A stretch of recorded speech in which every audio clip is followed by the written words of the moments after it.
In this video, you'll learn how to make elements that use imperial or US customary units by default. You've probably noticed that, out of the box, new AnyLogic elements use metric units for things like size, capacity, distance, speed, and acceleration.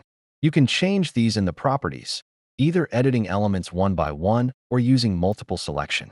But there's also a shortcut. With the templates feature, you can create your own custom library blocks and space markup elements with non-metric units as default. Let's open the transporter's moving in free space example model. We will work with the conveyor space markup element. When we select a conveyor, we can see the metric system used for its element properties. Let's change meters to feet and inches using the drop-down menus. Now speed is measured in feet per second instead of meters per second, acceleration in feet per second squared, and gap size in feet. Notice that the values don't convert automatically when you change units. In the template, these values get saved as defaults along with the units. Once the element is set up the way we want, we can create the template. It will show up in the palette view. Right-click the conveyor in the graphical editor, select Templates, then Save as Template.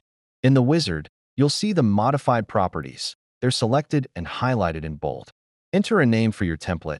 We'll call this one Conveyor Imperial. Double-check the values and units and click OK. You can access your templates from any model. They appear in the Templates section of the corresponding palettes. For the conveyor, that's the Material Handling Library and the Space Markup palette. You can also add templates to your Favorites palette for quick access.